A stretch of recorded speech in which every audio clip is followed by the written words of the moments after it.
BTMreview.com here with the Walking Dead podcast. I don't really want to make...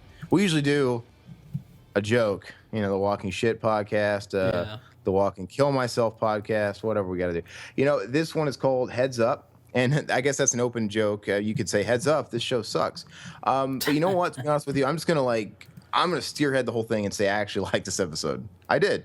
I mean, it was a step up. Well, the thing is it was more of the same, but it was better because it was more of that melodrama that we've had for the past 3-4 episodes, but it was better balanced. We got great balance, and we got to see all of the characters we really care about. We got Carol in there, well balanced. We even got just enough of the Morgan thing. It was good. We got the Rick. We got to see everybody except for Daryl, which I don't really give a shit about Daryl anymore. Who cares? It was good, and we got some answers, kind of. I mean, we found out where Enid was somewhat. I mean, I'm not gonna sit there and dock it for Glenn being alive because I've already fucking beat it up for Glenn. I mean, I still hate that, and it's still cheap. It's a parlor trick. Everybody saw it coming. But if I docked it on the last few episodes, I'm not really going to dock it since we knew it was coming. I mean, so whatever. So I didn't even mind his little part of it. There was nothing there. I didn't think there was really anything great about it. I mean, it was better, but I just thought it was more the same melodrama that we've gotten, but it was just better balanced. We got a little bit of all the characters I care because we at least we got a little Carol in there. We got and even we had the fucking kid. It's predictable. He's going to blow Carl's brains out. Good. I kind of like that, but I like the whole balance. Now, the only thing is at the end of this episode, it led us off with him right behind him, drawing the gun on Carl, walking behind him. And then all of a sudden it went to the next scene. And then we're kind of jumping really ahead here, but the tower, their tower fell over and broke their gate open. But then you see Carl and he runs back. And what happened to the kid with a gun? Did you catch that? No, I have no idea. It's like it kept us in suspense. I was hoping the episode was going to end off at least with him pointing the gun and, like he was going to fire. But yeah, they showed him drawing the weapon, and then it kind of went back to wherever Andrew Lincoln Rick was, and then that's when the fucking tower fell, and then everybody started running. Then when it went back to Carl, you don't see the kid behind him, and he turns around and runs back. I'm like, where the fuck did the kid with the gun go? That kind of bugged me because I liked where it was going. You know what? You might like where it's going, but this next episode is the mid-season finale, right? Yes, it is. I believe so. Okay, mid-season finale, and what is the big drama? The zombies are going to invade what? That's it. I mean, there's nothing else really. I mean, sure, the kid can shoot up Carl and everything, but I mean, that's just the main thing. I mean, we don't have any antagonist. I mean, we don't have the wolves are pretty much done for the rest of the season. I guess. Well, you're forgetting one thing. So I did like the scene. Because remember, I like this episode a lot better just because it did answer some questions. Like I said, where's Enid? We still don't know her or what she's up to, but we kind of found where she was. Also, we asked, what happened to that fucking prisoner Morgan he was talking to? Yeah. Remember we were asking that? And, okay, so I thought that was kind of cool. He had been harboring him.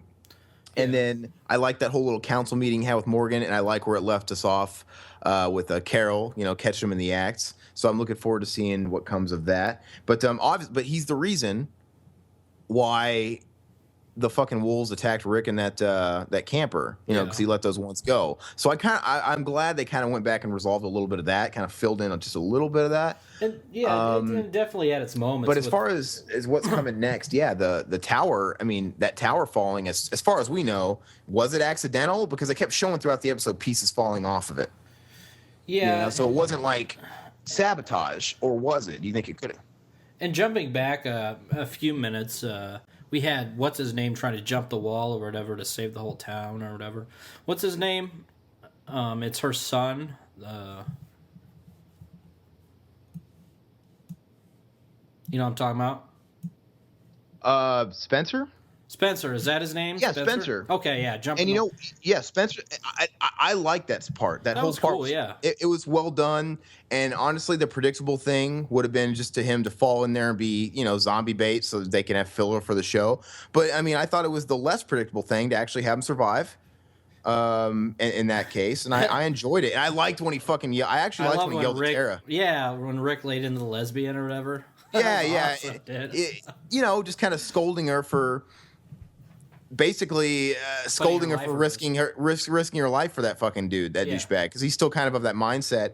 And you had that one little powwow between him and Michonne on the porch, and I kind of like the dynamic there where he was basically still of that mindset of, you know, only the strong will survive. Don't fucking risk yourself for anybody that's not willing to fucking put up for it. And then you got Michonne kind of countering him. I don't think that's necessarily Rick being crazy.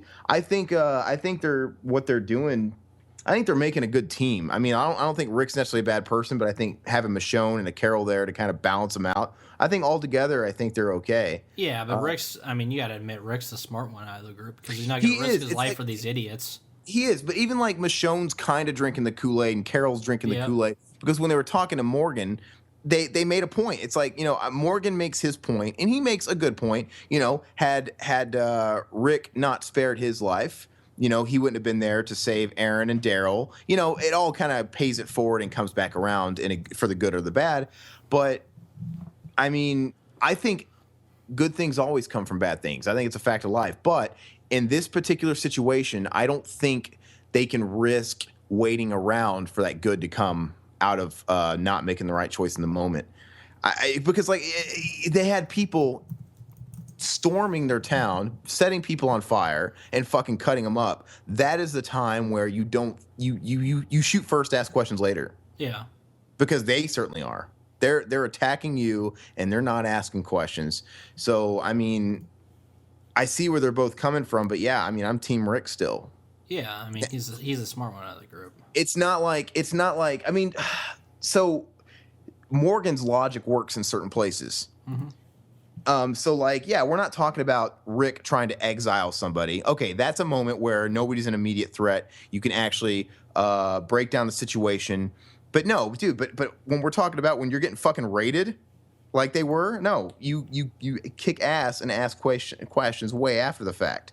So, I don't know. Both of their fucking logics work in different areas. It's just like the whole political climate too. It really is. No, it is. And I know you're the one that always gets political, and Pat's not here to offset it. By the way, we forgot to introduce ourselves. It's Todd and Aaron, and Pat's not here today. I mean, Riverman. Yeah, sorry, Riverman. Pat's not here today. We totally forgot to fucking even say that. Yeah. But it's awfully quiet, isn't it? But he couldn't make it today. But usually he's the one that'll, you know, kind of comment on your political awareness. But it really is a lot like the political climate, where I mean, you can lean to the left side, you can lean to the right side, but no matter what, the political views of the left side are not good 100% of the time, and the political views of the right side are not good 100% of the time. Hey, no. I'm just kidding.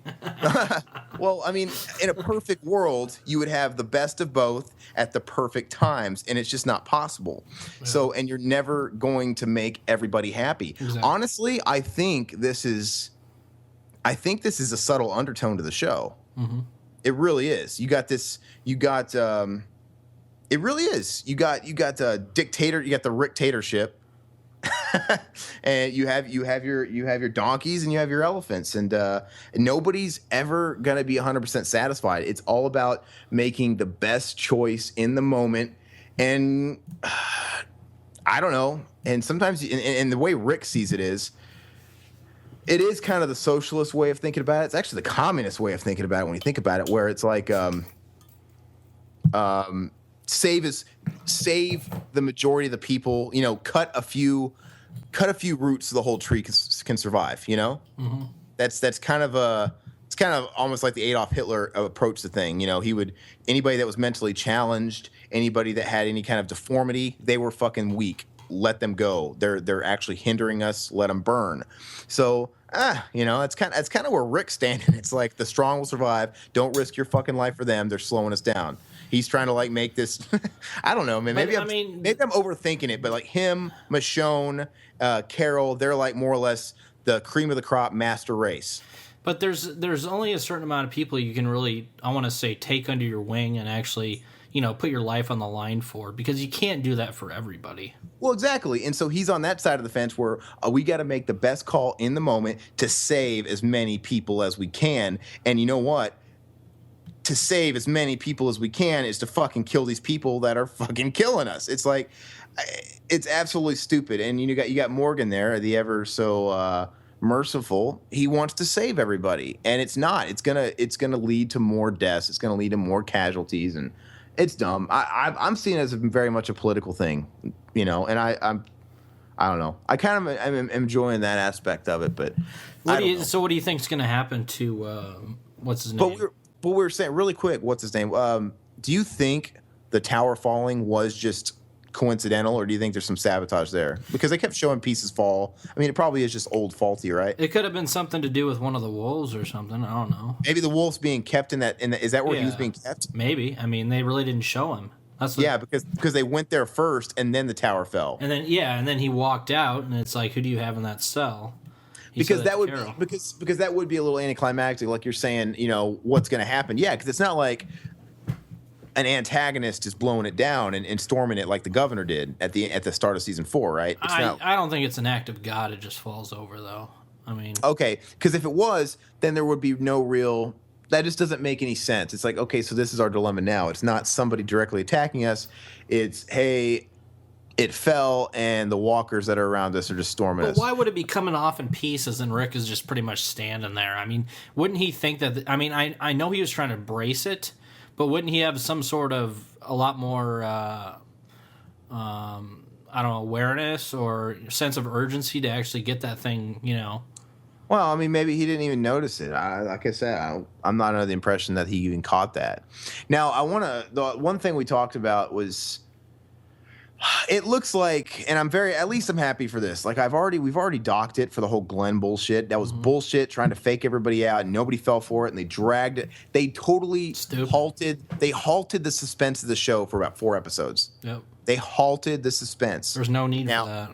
If they could have predicted that everybody knew was going to be in on the gag, they would have brought Glenn back the very next episode. But they thought they were going to have people on the edge of their seat and really fool people. So that's why they wrote it to where they dragged it out for 4 episodes. Like it was going to be a big reveal. But everybody fucking knew it for the most part the second he died. And we were just waiting for the season to get a move on. Mm-hmm.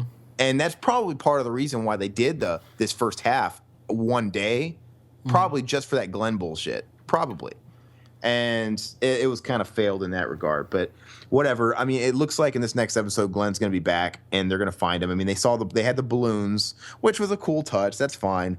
So that just tells me he's right outside. He's right. It's whatever. It tells me that he's right outside the fucking fence, and he's going to be back, and we're going to be moving on. Thank God. That means we totally evaded a catastrophe of having a half a season of them looking for him. Then we had Rick's cheesy monologue that went on for about 10 minutes again. Oh, he's getting all dramatic inside the house.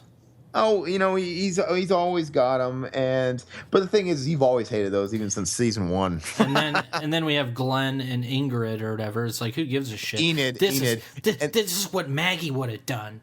Yeah, it's so stupid. And then you had Rosita get her time in the sun of giving a monologue. Making fun of what's his name?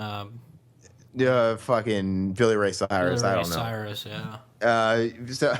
Which that was their little bit of screen time. Everybody's got to have a monologue. Everybody's got when one person is on camera in the scene and then one person starts talking, nobody else talks. It cracks my shit up. Yep. Everybody gets a spotlight, but whatever. I mean, I'll suspend disbelief a little bit for this show. I mean, for crying out loud, I'm not going to be that brutal to it, but.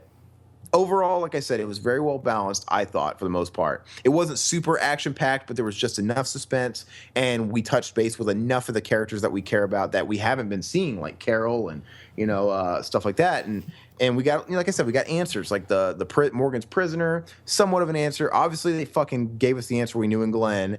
And you have Carl Jarl's hair grew like 6 more inches, man. That kid gets uglier and uglier.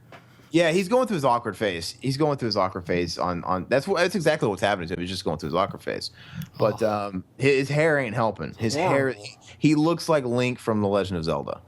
But no, but and the only thing I would have changed is I would have that little bit about that not seeing that kid with the gun at the end. They should have ended it with him.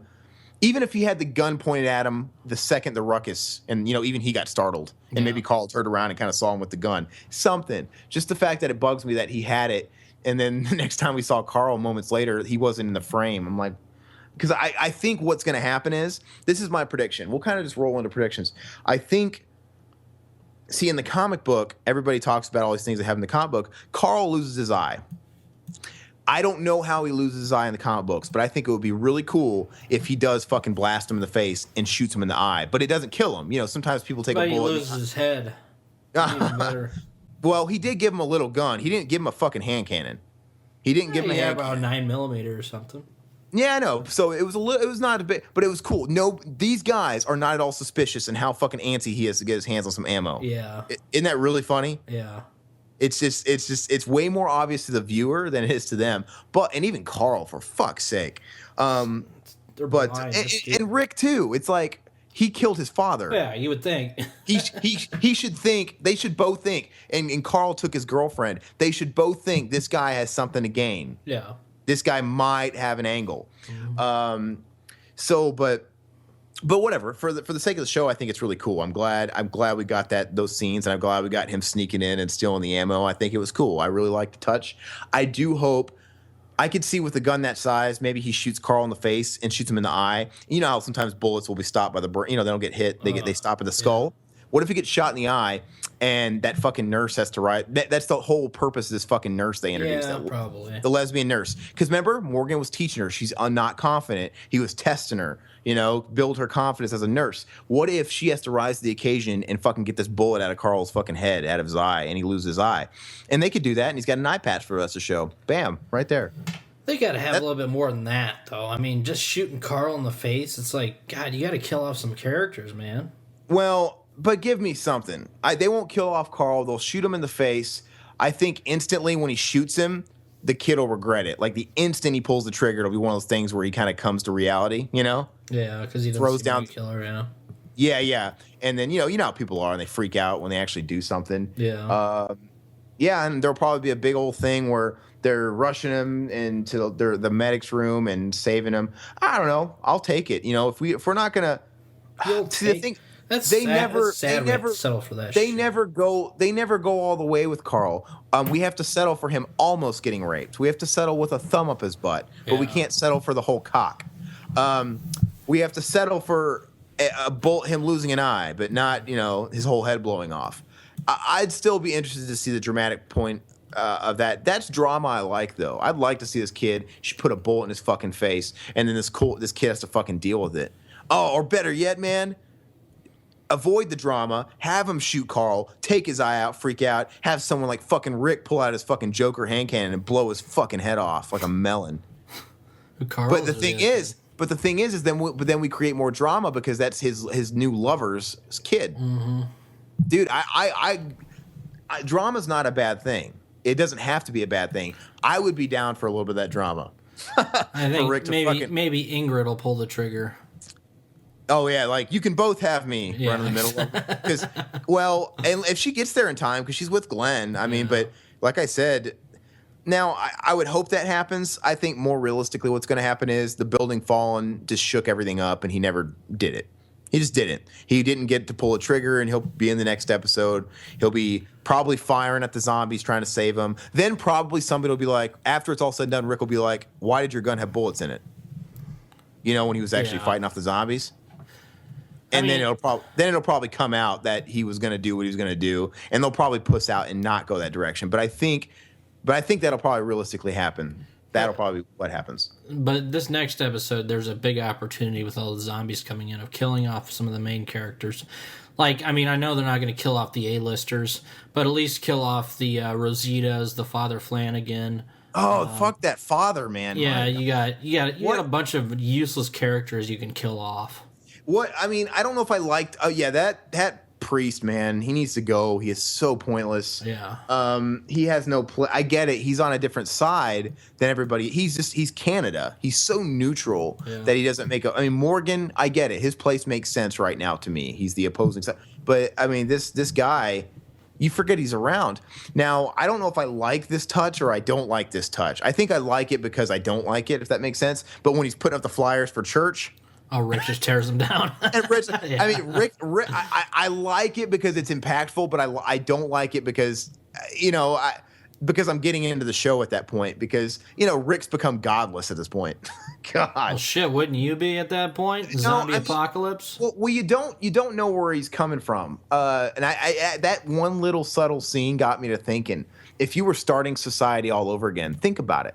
Religion is the cause of the good and the bad of this world. Yeah. You know, I think religion is wonderful, but you know, we have terrorists storming into concert venues and blowing up soccer stadiums in the name of some god, right? Somebody's god.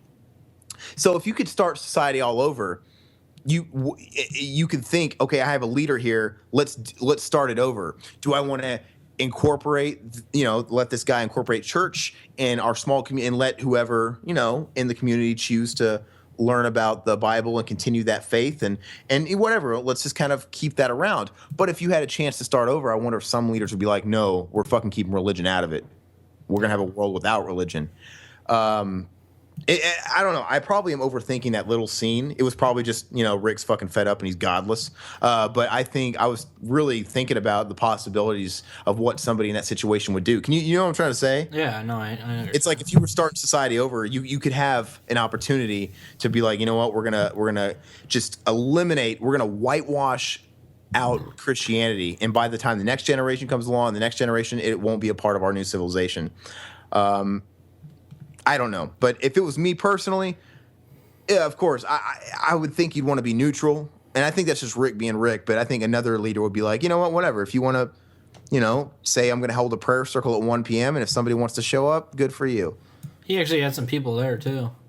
Did he really? I didn't see that part. Looked like, yeah, a bunch of useless. I just saw him putting up the flyers. No, I think, or maybe that was the preview for the next episode. I don't know. Okay, so I didn't really watch the preview for the next episode. But anyway, I mean, so there's actually a lot of little things to nitpick over this episode or talk about. The last couple episodes, there's nothing to talk about. Literally the last two. Yeah. There's nothing to talk about. We had these short podcasts where we were talking about fucking Christmas specials and stupid bullshit. Yeah, stupid bullshit. But this one actually had a little bit more substance. So, I mean, I guess I could nitpick it and say it was a little too late. We should have had this fucking 3 episodes ago. Yeah. It's slowing down, but I don't know. I kind of gave what's your opinion for the next episode? Then what's your rating of it? Opinion. We kind of talked about it. Of course, the tower's gonna fall. Zombies are gonna, come in there and. But they always leave you with a cliffhanger though for the next season. Is the cliffhanger that we have to fucking leave Alexandria, or is the cliffhanger that the new big bad introduces himself? Not necessarily. I want to say something's gonna happen with that wolf that Morgan's hoarding in there. Either something's gonna happen with Morgan or Carol. I can actually see Morgan biting it. He might, yeah. I can even see Morgan biting it because they already had the whole episode. They gave him an hour and a half backstory for God's sakes. And they kind of did the same thing with Tyrese a few years ago. I could see them making him into a martyr, him dying in the mid-season finale, and then maybe his opinion on things start clicking with somebody like Rick after he fucking biffs it and martyrs himself. Either you know what I'm saying? The wolf kills him. Yeah, no, I agree. But Yeah, or it'll be poetic justice. The wolf that he saved will kill him. Yeah, exactly. Yeah, I mean that if he dies, that'll definitely happen. Or Morgan will drink Rick's Kool-Aid and in the heat of that battle make a choice and actually choose to fucking take off to no balance and actually fucking kill somebody. Yeah. He might have to clean up his own mess. So I think either the wolf he saved is going to kill Morgan, or he's going to have to kill the wolf he saved. Either. It's going to be one of those two. But that's all I can really predict. I mean, I think something's going to happen. Maybe with Carl. He's not going to die. Nobody's going to die. And I gave you the alternatives there. I would love for Carl to get shot in the eye and for the whole... But I don't think that's what's going to happen. If that does happen, I think it'll play out just how I said it was. But I think realistically, the tower falling made the kid scurry off. He's going to fucking use his gun to help fight off the horde. And then after the fact... it'll come to light, Rick and Carl will be like, wait a second, why'd you have fucking bullets in your gun? Yeah. And it'll get exposed one way or another. Grade-wise, real quick, before you jump in, I would give it. What did I give the last one? I think I gave it like a 3 or something. I'm not holding the Glenn thing against this episode. I will give. You know what? I didn't mind this episode. I didn't think it was great. I was fairly entertained. Let's just say that. I mean, it wasn't perfect by any means. I would give it a soft 6. Let's just say that. And okay, so I'm trying to think about the way I graded the other episode. To be honest with you, and this might be a sad thing, but like this is probably the most solid episode of the season so far for me, and that's kind of sad because it's not. I still liked episode 2 the best this season. And okay, so maybe, and if I think I probably gave episode 2 a 7 or 8. I mean, at the peak. Yeah, I did maybe. too. Yeah. So I'm gonna give this one. I'm gonna go ahead and say this one's an 8. I'm just gonna sit on it. It was it was solid. You know, we haven't seen any.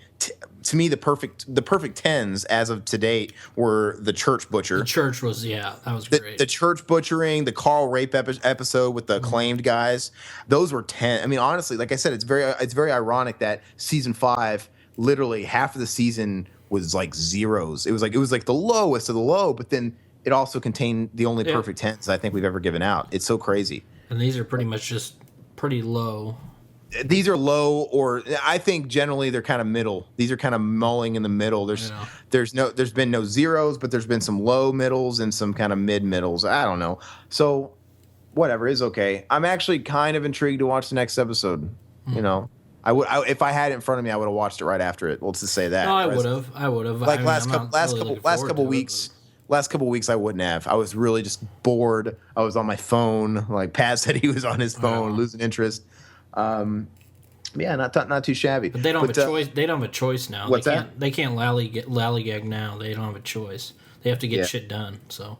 No, yeah, for sure. So hopefully the second half speeds up a lot faster. The pace is just, because they kept promising, season 6 is going to be. There's a lot of. They literally have all said this. They've been hyping it so bad. They said season 6 is going to have a lot of what the fuck moments, and I haven't seen them. Giant turd.